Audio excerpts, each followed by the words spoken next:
Ma, aku penasaran deh. Apa saja sih kandungan nutrisi yang ada pada madu? Aku juga penasaran mah sama kunang-kunang. Sebenarnya di mana sih habitat kunang-kunang? Untuk mengetahui penjelasan-penjelasan itu, kamu memerlukan teks laporan hasil observasi. Nah, Bu Faya sudah membuat video terbaru tentang mengidentifikasi teks hasil observasi. Ini cocok sekali untuk pertanyaan-pertanyaan kamu, Nak. Yuk kita simak videonya.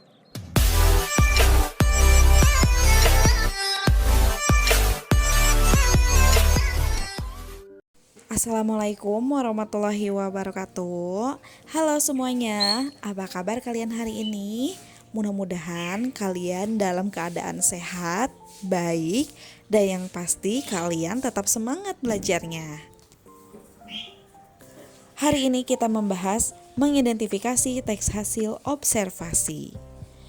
Kompetensi dasarnya adalah 3.7, yaitu mengidentifikasi informasi dari teks laporan hasil observasi berupa buku pengetahuan yang dibaca atau yang didengar.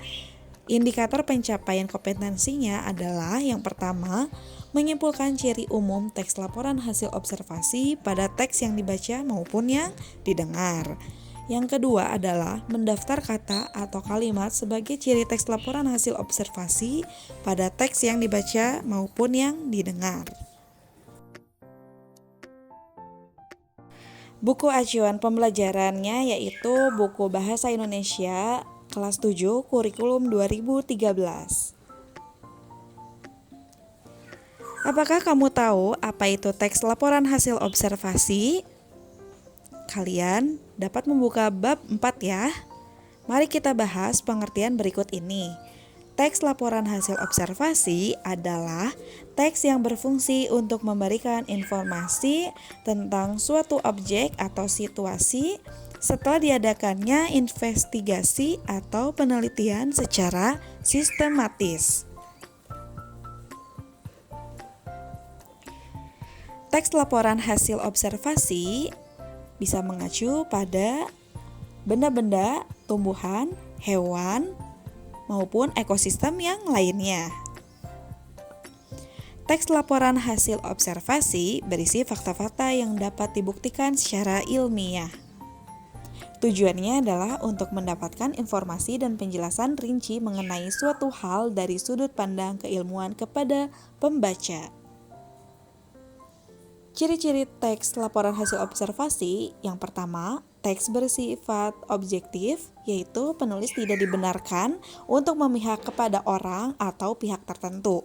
Yang kedua, teks berdasarkan fakta, yaitu penulisan harus memberikan hasil peninjauan atau pengamatan berdasarkan data yang sebenarnya dalam kehidupan nyata dan bukan hasil karangan, khayalan, imajinasi, atau angan-angan penulis.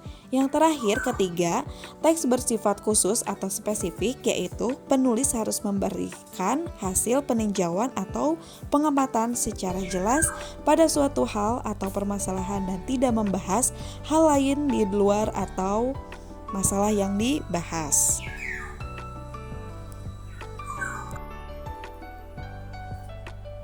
Berikutnya adalah struktur teks laporan hasil observasi.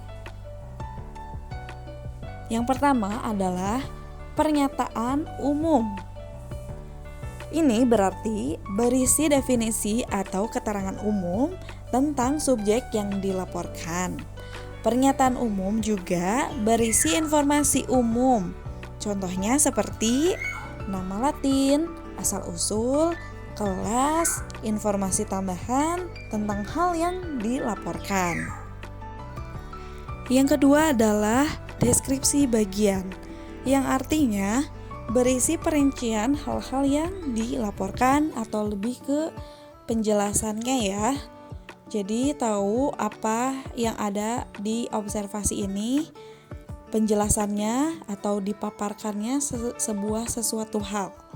Contohnya, jika binatang mencakup ciri fisik, habitat, makanan, dan perilaku.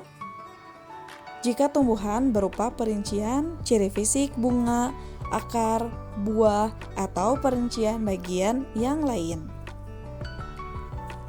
Itu sedikit contoh dari rincian isi dari deskripsinya. Untuk yang ketiga atau yang terakhir yaitu simpulan. Ini berarti berisi ringkasan umum hal yang dilaporkan. Berarti diringkas mulai dari awal hingga akhir. Selanjutnya, perbedaan teks laporan hasil observasi dengan teks deskripsi. Yang pertama di sini ada teks laporan hasil observasi. Yang pertama bersifat global atau universal. Yang kedua, lebih menekankan pada pengelompokan berbagai hal ke dalam jenis sesuatu dengan ciri setiap jenis pada umumnya. Yang ketiga, berkaitan dengan hubungan berjenjang antara sebuah kelas dan subkelas yang ada di dalamnya. Selanjutnya yaitu teks deskripsi. Yang pertama bersifat unik dan individual. Yang kedua, menitik beratkan uraian bentuk, ciri, dan keadaan sesuatu yang dideskripsikan untuk tempat dan waktu tertentu. Yang ketiga, berkaitan hanya dengan hubungan antara keseluruhan dan bagiannya. Selanjutnya, kesimpulannya adalah bisa dikatakan teks laporan hasil observasi jika teks tersebut yang pertama, isi yang dibahas adalah ilmu tentang suatu objek atau konsep. Yang kedua, objek yang dibahas bersifat umum sehingga menjelaskan ciri umum semua yang termasuk kategori atau kelompok itu. Seperti judul bersifat umum, bisa di pantai, museum, atau demokrasi ya. Nah, bertujuan menjelaskan dari sudut pandang ilmu. Yang kedua, objek atau hal yang dibahas secara sistematis, dirinci bagian-bagiannya dan bersifat objektif. Yang terakhir, memerinci objek atau hal secara sistematis dari sudut pandang ilmu. Nah, sekarang di sini ada contoh teks laporan hasil observasi, ada di buku paket halaman 125 pada bab 4. Coba kalian baca terlebih dahulu mengenai hutan bakau ini, dan juga ada tentang museum ya, teks 2-nya. Kalian pahami isinya. Ini merupakan laporan hasil observasi yang perlu kalian pelajari. Kalian juga akan mengetahui atau mengenal ciri tujuannya dan isi teks hasil laporan observasi. Berikutnya ada 2 soal, silahkan kalian isi disesuaikan ya. Yang pertama, apa tujuan teks laporan hasil observasi? Yang kedua, apa isi yang dibicarakan pada teks laporan hasil observasi dari hutan bakau dan museum? Teks 1 dan teks 2 ya. Yang kedua, mengidentifikasi ciri bahasa teks laporan hasil observasi. Jadi bacalah kembali teks yang berjudul hutan bakau, dan satu lagi ibu minta kalian membaca yang tentang museum ya. Kemudian isilah tabel dengan istilah yang kamu temukan pada teks tersebut. Nah, itu dia tadi materi dan penugasannya sudah cukup jelas, mudah-mudahan kalian paham. Sampai jumpa di video berikutnya. Terima kasih.